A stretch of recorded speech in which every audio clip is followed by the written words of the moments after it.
On enregistre. Et bon, ben on est dans l'épître de Paul aux Romains, au chapitre 10. On a commencé à lire et finalement, je pense que ça va être très intéressant. On va donc enregistrer ça.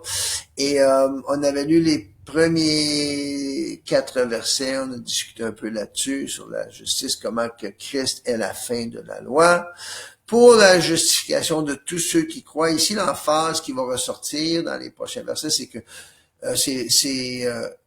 que tous, genre, les païens, les juifs, de toutes les nations, c'est la même façon d'obtenir la justice de Dieu, c'est par la foi en Christ. Et là, ben, si ça te dérange pas, Tatiana, on va relire à partir du verset 5. Et euh, on va lire jusqu'à 10. pour le moment, et on va expliquer ce passage-là. D'accord. En effet, Moïse définit ainsi la justice qui vient de la loi. L'homme qui mettra ces choses en pratique vivra par elles. Mais voici comment parle la justice qui vient de la foi. Ne dis pas en ton cœur, oui, qui montera au ciel. C'est en faire descendre Christ. Ou qui descendra dans l'abîme, c'est faire remonter Christ d'entre les morts. Que dit-elle donc? La parole est près de toi, dans ta bouche et dans ton cœur. Or, c'est la parole de la foi que nous prêchons. Si tu confesses de ta bouche le Seigneur Jésus, et si tu crois dans ton cœur que Dieu l'a ressuscité des morts, tu seras sauvé. Car c'est en croyant du cœur qu'on parvient à la justice, et c'est en confessant de la bouche qu'on parvient au salut selon ce qui est dit. Ouais, tu peux lire verset 11. Quiconque croit en lui ne sera point confus. D'accord, on va adresser ça parce que on sait que ce passage est utilisé énormément dans les milieux évangéliques pour essayer de dire que pour être sauvé, tout ce que tu as à faire, c'est que tu confesses de ta bouche que tu crois que Jésus est le Seigneur et que Dieu l'a ressuscité des morts. OK? Donc, on va regarder un peu ici à qu'est-ce qui se passe dans tout ce passage-là. Premièrement, à qui est-ce que Paul est en train d'écrire? Est-ce qu'il est en train de prêcher la parole à une audience de gens qui sont pas sauvés? Ou est-ce qu'il est en train d'écrire à une église qui est déjà sauvée? Il est en train d'écrire à ceux qui ne sont pas encore sauvés. Les Romains, ben, si on regarde dans Romains, chapitre 1, quand il commence sa lettre. De quelle façon il commence? Tu peux mettre chapitre 1, Frère Daniel. Euh,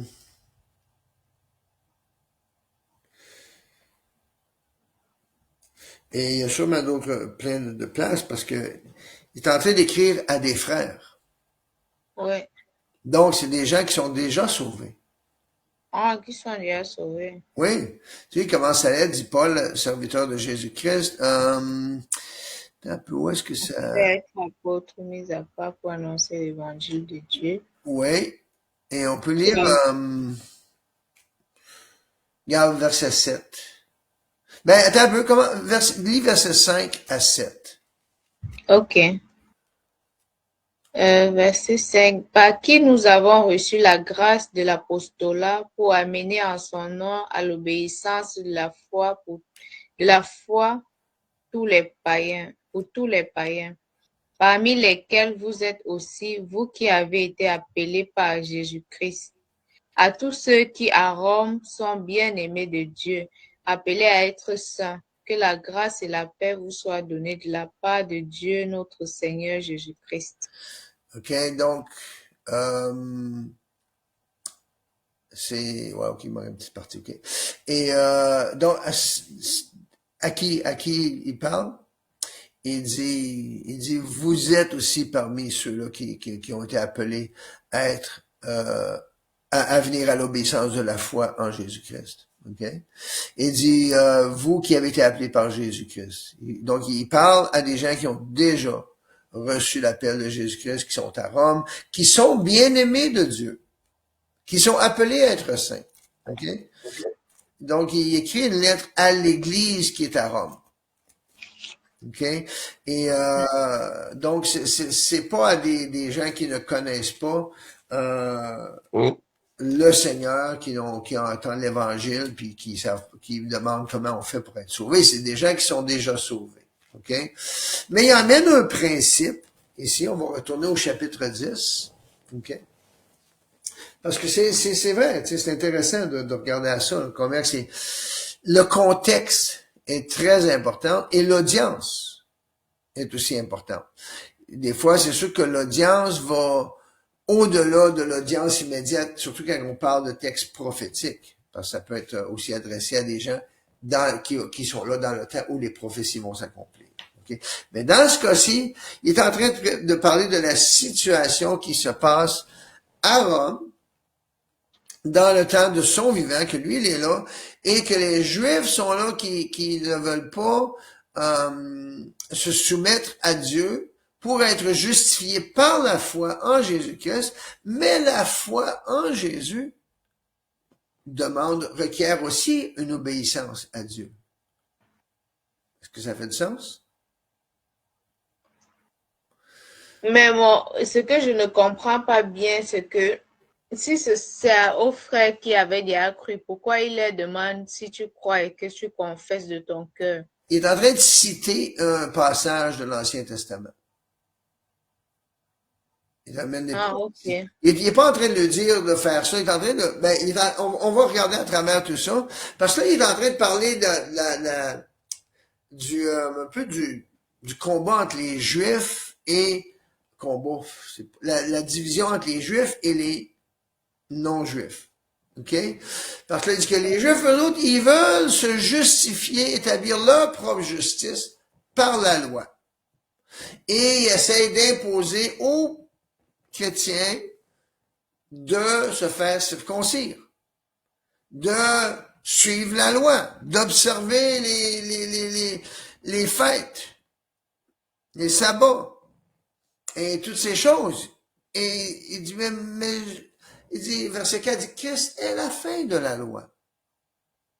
Et Christ est la justification de tous ceux qui croient. OK? On va continuer à examiner le texte en détail lorsqu'on réalise, OK, mais là, il est en train un peu les enseigner, les avertir de ne pas se laisser entraîner à retourner sous la loi. Ça ne veut pas dire sans obéissance à Dieu ou sans œuvre quelconque que ce soit. OK? Et quand on parle déjà, on parle pas des œuvres de justice. On parle d'être soumis à la parole de Dieu. OK? Être soumis à Christ. Donc, c'est ça qu'il dit. Bon, Moïse, il dit, bon, si tu veux être justifié par la loi, ben, il faut que tu observes toute la loi.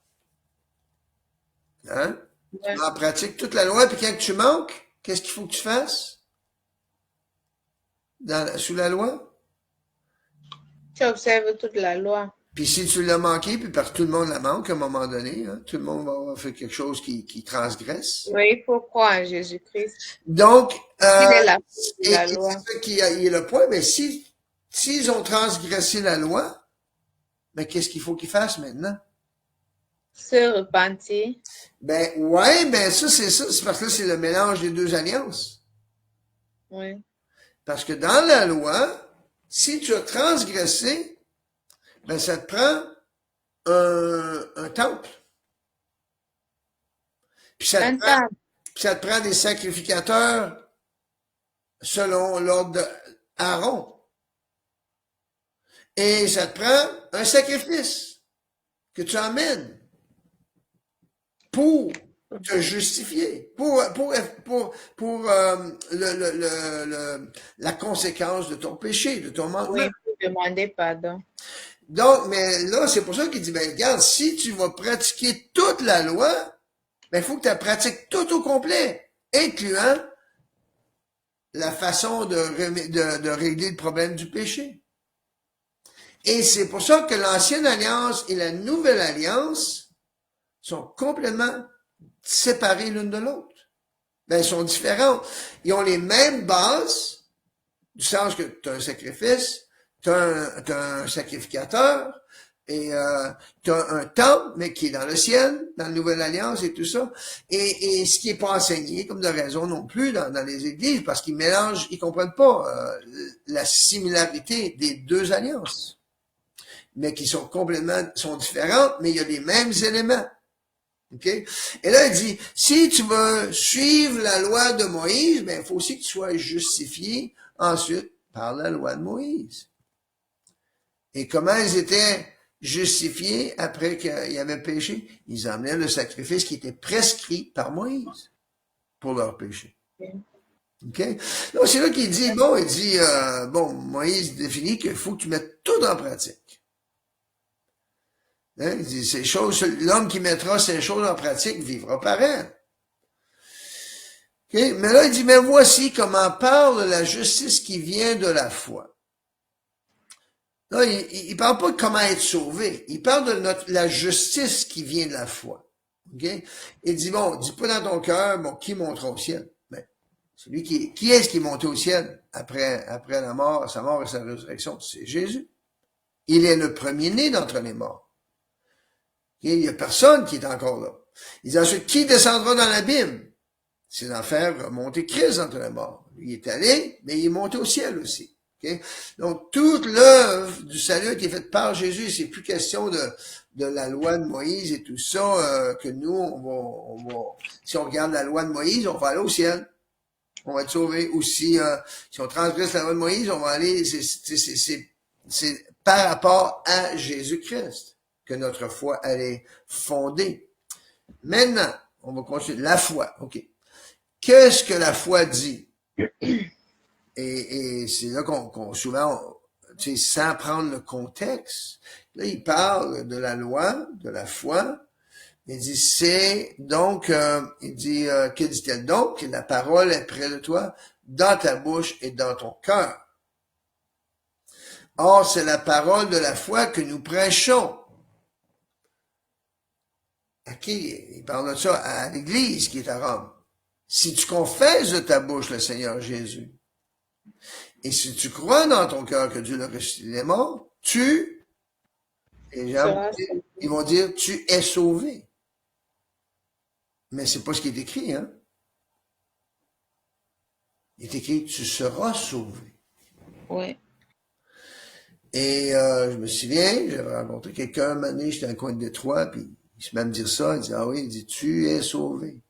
J'ai dit, ah oui, c'est pas ce qui est écrit. C'est écrit, tu seras sauvé. Donc, qu'est-ce qu'il est en train d'amener, c'est que c'est de les prévenir. Retournez pas sur ceux qui veulent vous imposer la loi.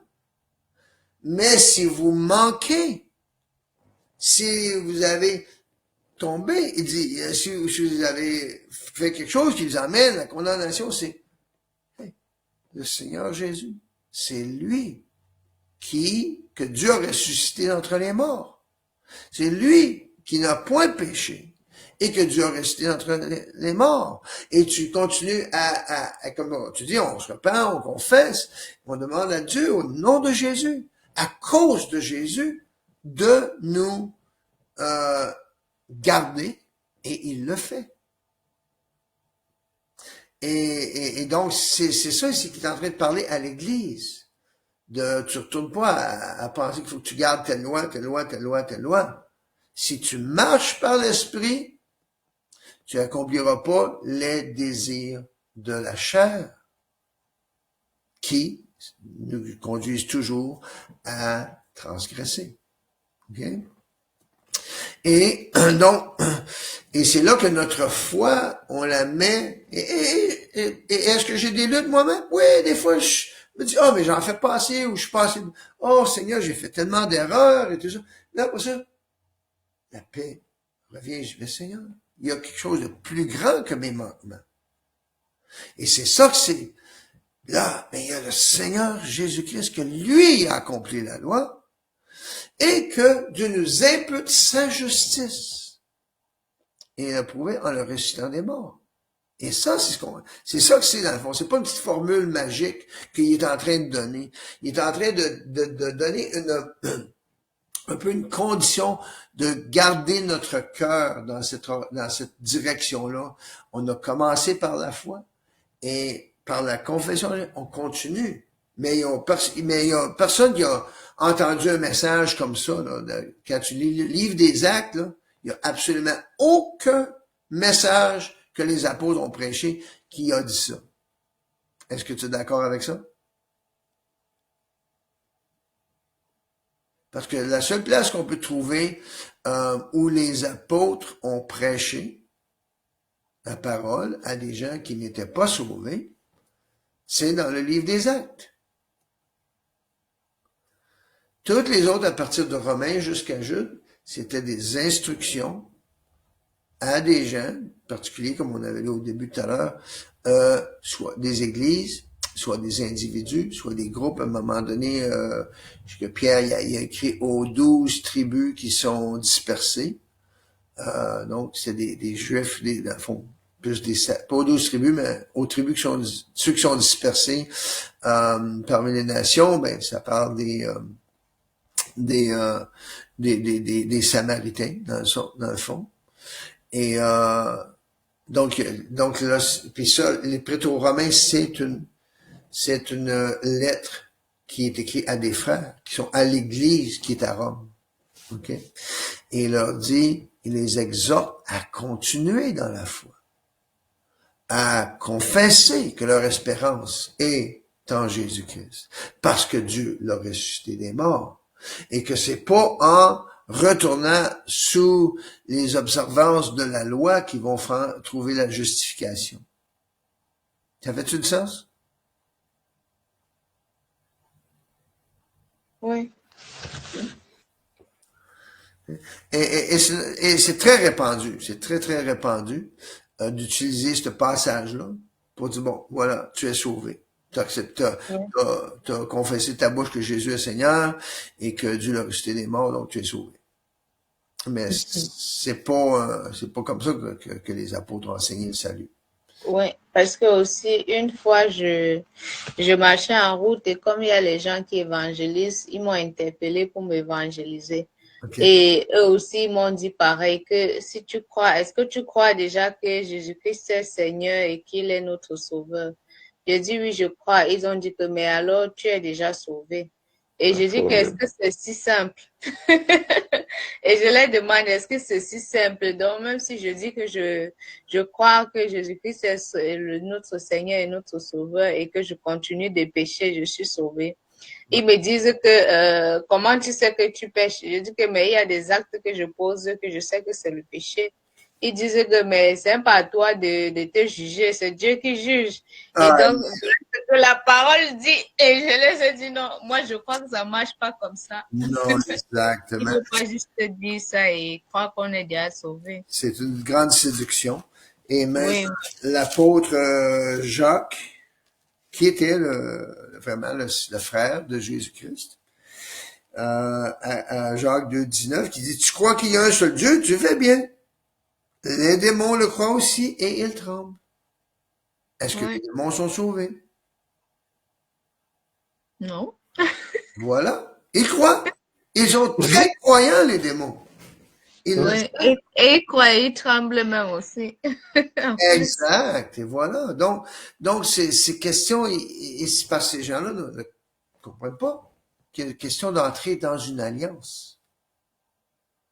Et ils pensent que l'alliance, c'est l'alliance de la grâce. Il n'y a pas d'alliance, c'est pas l'alliance de la grâce. La grâce a toujours existé, même dans l'Ancien Testament.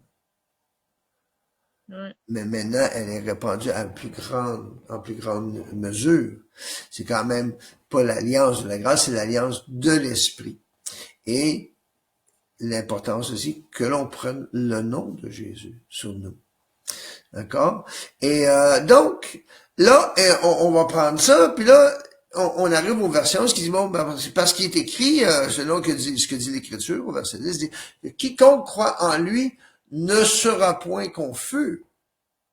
Mais là, l'emphase, c'est sur le quiconque. C'est juif ou païen. Si vous croyez en Jésus-Christ, vous avez accès au salut. Vous n'aurez pas dans la confusion. Ah, est-ce que j'en fais assez? Ou est-ce que j'ai observé la loi? Est-ce que j'ai manqué est-ce que j'ai j'ai manqué de faire le sabbat? Oh, ben, j'ai pas fait ci, j'ai pas fait ça, ou quoi que ce soit. Wow. C'est sûr c'est pas une licence pour pratiquer le péché. C'est pas du tout ça. Mais par contre, c'est que nous avons un sacrifice permanent. Nous avons un souverain sacrificateur qui maintenant est à la droite de Dieu, qui intercède pour nous. OK? Et donc, il dit quiconque, et on voit que même dès le commencement, le premier verset qu'on a lu, qu'il est en train de parler des Juifs. Puis là, il dit, mais il est aussi en train de parler que c'est intéressant quand on a lu au chapitre 1 qu'il parle les païens. Retournons là un petit peu à Frère Daniel, s'il te plaît, au verset, chapitre 1, oui, parce que c'est quand même intéressant, qui est adressé, ben, je vous parle à vous, là, vous êtes parmi ces païens-là,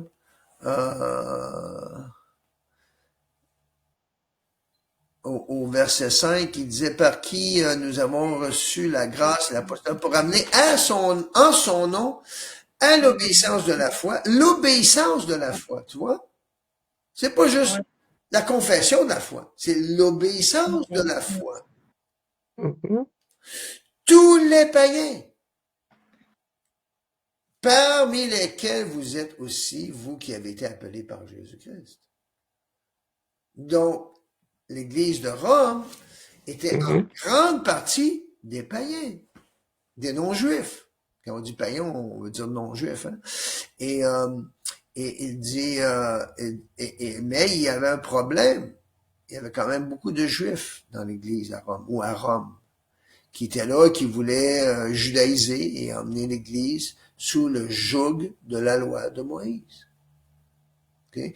Et qui dit au verset 7, parmi lesquels vous êtes aussi. Ouais, je l'ai déjà dit. Ouais. Okay? Donc les païens.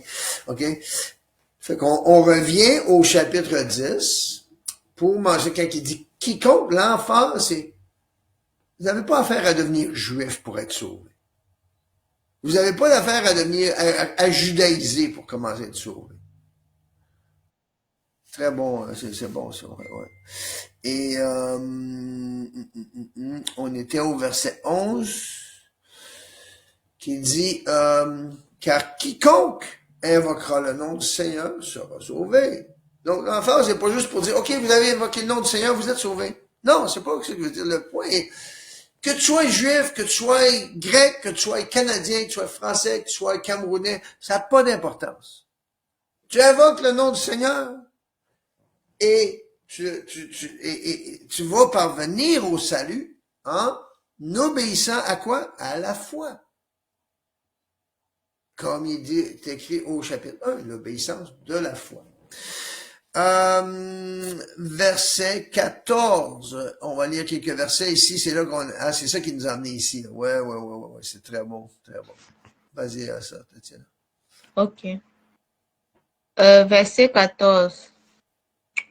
Comment donc invoqueront-ils celui en qui ils n'ont pas cru? Et comment croiront-ils en celui dont ils n'ont pas entendu parler? Et comment en entendront-ils parler s'il n'y a personne qui prêche? Tu veux que je m'arrête là ou je continue? Ah, quand même, on peut parler de ça. Ouais, c'est bon, parce qu'il y a quand même il y a beaucoup de matériel ici, là, dans ce verset-là. Est-ce que, quand il dit, comment donc invoqueront-ils celui en qui ils n'ont pas cru? Est-ce que c'est seulement les païens? Ou est-ce que c'est aussi les juifs? Les deux. Les deux. Si les juifs n'entendent pas parler, ne reçoivent pas le message de Jésus-Christ, il n'y a absolument aucun salut pour eux. Et de même, pour les païens. Donc, il parle de tout le monde ici. Quand il dit quiconque, mais quiconque n'a pas entendu, puis qui n'a pas invoqué le nom, comment peuvent-ils croire? Tu sais, dans le fond, il dit, comment croiront-ils en celui dont ils n'ont pas entendu parler? S'ils n'en entendent pas parler, qu'ils soient juifs ou qu'ils soient païens, ça fait aucune différence. Ils peuvent pas invoquer le nom de Jésus. Et ceux qui vont évangéliser en Israël, Jérusalem, tout ça, et qui commencent à présenter, ils vont lire Ésaïe 33, les gens se demandent, mais de qui, ils vont lui demander, mais de qui ça parle, ça? Et là, quand ils apprennent, mais ça parle de Jésus. Mais là, les gens, ils disent, ah oui? Ben oui, c'est vrai. Parce qu'Ésaïe, ça parle comment Jésus a souffert et tout ça. Et vu que c'est caché, donc que ce soit les Juifs ou que ce soit les païens non juifs, il faut qu'ils en entendent parler. Afin que, et lorsqu'ils en entendent parler, ils vont pouvoir croire, choisir de croire ou de rejeter. Mais s'ils n'en ont pas entendu parler, ils peuvent pas invoquer le nom de Jésus. Okay? Et ensuite, comment en entendront-ils parler s'il y a personne qui prêche? Et c'est ce que je vois là, constamment avec à l'école, le village où Richie reste, je parle des gens, tout ça, et partout. Et les gens ne savent rien parce qu'on n'a jamais entendu parler. Même il y avait quelqu'un à qui j'ai parlé vendredi, c'était intéressant, il dit, moi j'ai jamais entendu ça. J'ai dit, j'imagine qu'il n'y a jamais personne qui t'a parlé comme ça. Il dit non. J'ai dit, mais là, tu n'en entends parler. Et là, ça va commencer à amener des données en toi, dans ton esprit. Ça fait une semence dans la terre de ton cœur, ok? Et donc, c'est pour ça que quand on commence à être impliqué, qu'on commence à enseigner, ou à partager, enseigner, des fois c'est même prêcher, là, le feu commence à brûler, on en veut plus. on va être impliqué. D'accord? Et comment y aura-t-il des prédicateurs s'ils ne sont pas envoyés? Selon qu'il est écrit qu'ils sont beaux les pieds de ceux qui annoncent la paix, de ceux qui annoncent de bonnes nouvelles. D'accord? Mais là, il y a un problème. Il dit, même ceux qui sont envoyés, même ceux qui annoncent la paix, qui annoncent l'évangile, de bonnes nouvelles, c'est l'évangile, il dit, ceux qui les entendent, il dit qu'il est écrit que, mais tous n'ont pas cru à la bonne nouvelle. Non. Tous n'ont pas obéi à la bonne nouvelle. Hein? Tu viens partager que les gens qui t'évangélisaient, qui disaient, oh, c'est pas une question d'obéissance, c'est une question de croire. À peu près, hein? C'est ça? Oui. Donc, il dit, mais il dit, tous n'ont pas obéi à la bonne nouvelle. Aussi, Ésaïe, dit-il, Seigneur, qui a cru à notre prédication?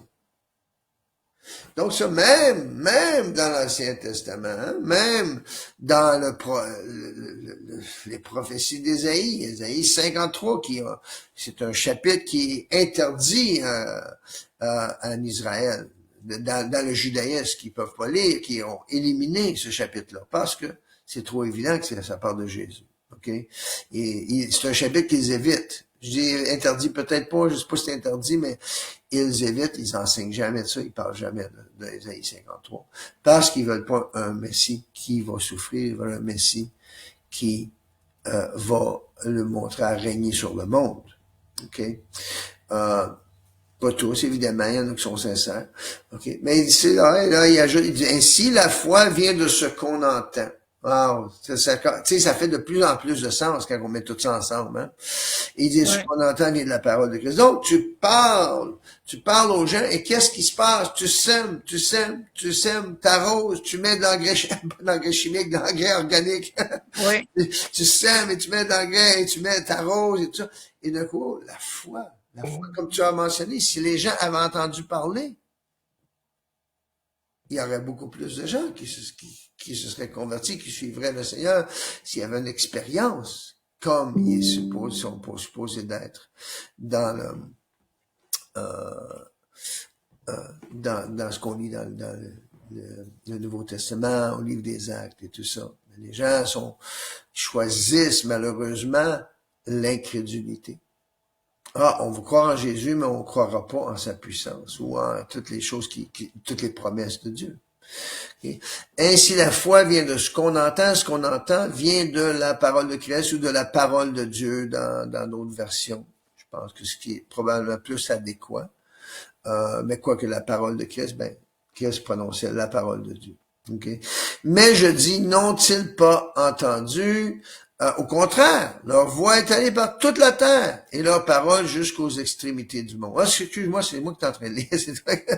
Okay. Tu peux lire le restant du chapitre, Tatiana. Ok. Tu peux prendre. Je vais commencer au verset 16 alors. Parfait. D'accord. Ok. Mais tous n'ont pas obéi à la bonne nouvelle. Aussi Ésaïe dit-il, Seigneur, qui a cru à notre prédication? Ainsi la foi vient de ce qu'on entend et ce qu'on entend vient de la parole de Christ. Mais je dis, n'ont-ils pas entendu? Au contraire, leur voix est allée par toute la terre et leur parole jusqu'aux extrémités du monde. Mais je dis, Israël ne l'a-t-il pas su? Moïse le premier dit, j'exciterai votre jalousie parce qu'il n'est point une nation. Je provoquerai votre colère par une nation sans intelligence. Et Ésaïe pousse la hardise jusqu'à dire, j'ai été trouvé par ceux qui ne me cherchaient pas. Je me suis manifesté à ceux qui ne me demandaient pas. Mais au sujet d'Israël, il dit, j'ai entendu mes mains tout le jour vers un peuple rebelle et contredisant. D'accord. Donc, on voit ici que Dieu le savait même du temps de Moïse, comment Oui. il était rebelle et contredisant et qu'il s'opposerait, tout comme ils l'ont fait même avec Moïse et tout ça. Et donc, même de Moïse, Dieu avait, et même avant Moïse, quand Dieu traitait des alliances avec Abraham, on sait que déjà Dieu savait qu'il y aurait l'Église, qu'il y aurait des gens de toutes les nations. Et il dit, ils n'ont pas cru, ils n'ont pas obéi à la bonne nouvelle, verset 16, ils n'ont pas cru au message même de Moïse, ils n'ont pas cru à la prédication de Jésus-Christ, aux prédications des apôtres, mais si seulement ils l'écouteraient, ils auraient la foi en Christ. Et donc c'est ça. Il dit, est-ce qu'ils n'ont pas entendu? Non, ils ont entendu. La voix des prophètes, la voix des apôtres, la voix se répand, et même jusqu'à maintenant, ça continue, ça se répand par toute la terre. Et jusqu'aux extrémités du monde. Et mais déjà, c'est là qu'on voit qu'il dit, verset 19, que Moïse a dit, j'exciterai votre jalousie par ce qui n'est point une nation. Avant, on n'était pas la nation sainte. Mais en Jésus-Christ, juifs ou païens, Gentiles, nous sommes une nation sainte. Et voilà, il leur dit aux autres, bon, je vais provoquer votre colère par la nation. D'accord. Et Ésaïe va jusqu'à dire, bon, j'ai été trouvé par ceux qui ne me cherchaient pas, manifestant un peuple qui ne me demandait pas. Et donc, les gens, en grande partie, ne chercheront pas Dieu, à moins qu'ils en entendent parler. Hein, c'est un peu comme on dit, comme tu as mentionné tantôt, Tatiana, le fait que les gens n'ont pas entendu parler. Et ils continuent comme ça. La raison pourquoi moi-même, à un moment donné, je me suis mis à chercher Dieu, c'est parce que je l'ai entendu parler. J'étais loin. J'étais pécheur profond dans les ténèbres. Mais j'avais entendu parler de Dieu à différents temps dans ma vie, quand j'étais plus jeune. Et donc, c'est le temps, puisque jamais, quand on va prier que Dieu nous donne à chacun des opportunités de parler avec les bonnes personnes et d'être rempli. On a besoin d'être rempli de sa parole, rempli de témoins. Et tu sais, c'est pas toujours facile. On peut essayer de partager les Écritures, frère Daniel. Je pense que je vais juste partager un peu des choses maintenant. On pourra parler. Des fois, je suis dans comme vendredi, qui vient de Oui. passer. Il y avait moi, Richie, il y avait 3 autres gars. Ça parlait des affaires vides, ça voulait rien dire. Euh, je sais pas si t'as compris, frère Daniel. On peut arrêter de partager la Bible. Ouais. OK. Et là, je suis là, puis je les écoute parler, puis c'est vide, puis ça veut rien dire, puis c'est des niaiseries, puis tout ça. Là, Seigneur, j'ai besoin de trouver une porte d'accès pour amener quelque chose, amener le pensée ailleurs, là, dans quelque chose. Et c'est pas toujours facile, des fois, t'attends. Voyons. Faut que tu repries dans ton cœur. Seigneur, qu'est-ce que je peux lui dire? Comment je peux m'interrompre là-dedans? Comment je peux amener? Je peux pas juste m'en aller et dire, ah, il n'y avait pas d'opportunité. Parfois, c'est à nous de créer l'opportunité d'entendre. Et là, finalement, dans ce cas-ci, c'était difficile d'amener le sujet parce que là, il était un peu, les 3 gars-là, ils buvaient un peu de la bière, tout ça, je pense qu'il il y avait un qui était peut-être buzzé pas mal, mais l'autre était quand même assez sobre et tout ça. Et je cherchais, mais comment je fais pour interrompre et amener? Et là, hey les gars, moi, je suis genre que j'aime ça poser des questions difficiles. Fait que là, j'aurais une question à vous poser. Puis je me rappelle pas tout comment ça a coulé, mais c'est pour venir au point que après, quand on meurt, j'ai demandé à quelqu'un, j'ai dit, est-ce que la vie se termine là? Et là, il y en a un il m'a surpris, il était Et honnête. là, tu comprends. Hein? Et là, tu comprends qu'il y a des gens qui ne se posent pas de questions. Non, faut poser les questions pour eux autres. C'est ça. Oui. Et là, sa réponse était, là, j'ai ajouté, je dis, OK, puis quand on va mourir, il va y avoir aussi éventuellement un temps où tout le monde qui est vivant sur la terre, qui a vécu, va se tenir, va avoir un jugement pour leur vie. Oui. Et, et j'ai dit, le jugement qu'on va avoir, il va être basé sur quoi? Et là, j'ai dit, si c'est ça, là, le gars dit, wow, et j'aurais aucune idée quoi te dire. J'ai dit, et voilà. Donc, la question, j'ai dit, ta réponse est bonne parce que tu es honnête. C'est pas exact, ça ne répond pas, mais c'est bon parce que ça démontre ton honnêteté. Et j'ai dit ensuite, j'ai dit, euh,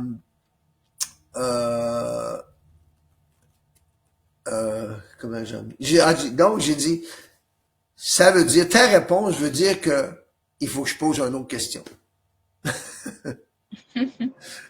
Il a dit, ouais, ok. Et en tout cas, à la fin, tout ça, c'était pour ce que je voulais amener, c'est que tout le monde va être jugé sur le point que, surtout maintenant, que qu'est-ce que tu as fait de cet homme, Jésus-Christ, qui a été crucifié pour toi et que Dieu a ressuscité des morts.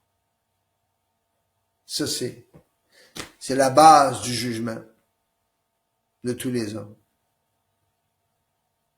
Qu'est-ce qu'on fait de Jésus-Christ? Si on l'a ignoré, ben, le jugement est déjà prononcé. Hein? Celui qui croira et qui sera baptisé sera sauvé. Mais celui qui ne croira pas est déjà condamné. Donc, c'est le début du concept du jugement du jugement des hommes. Est-ce que tu as cru en Jésus-Christ? Premièrement. C'est la première chose. Et qu'est-ce que tu en as fait? Et on peut comprendre que croire, ça veut pas juste dire croire comme quelqu'un dit, oh, tu crois, c'est beau, t'es sauvé, c'est fini. Est-ce que tu as obéi à la foi de l'Évangile qui nous est présenté, proposé par l'Évangile? Fait que ça l'a amené la discussion, ça l'a permis de développer sur Je vais arrêter l'enregistrement. Je pense que, à moins, as-tu d'autres questions pertinentes par rapport à tout ça? On pourra continuer de discuter un peu, mais je pense que Euh, oui? oui, moi j'ai une question. Maintenant, si on pose la question, par exemple, si je parle à quelqu'un de la parole de Jésus-Christ, qu'il faut naître de nouveau, et après je lui parle d'obéir à la foi, et il me pose la question pour obéir à la foi, qu'est-ce qu'il faut faire? Ça commence par, ben, premièrement, la foi, c'est de croire que Jésus-Christ est le Fils de Dieu, Oui, qu'il est mort, qu'il est enseveli, et que Dieu l'a ressuscité d'entre les morts, et qu'il est monté au ciel. oui, Et il est mort pour nous, pour nos péchés, afin de nous offrir la vie éternelle.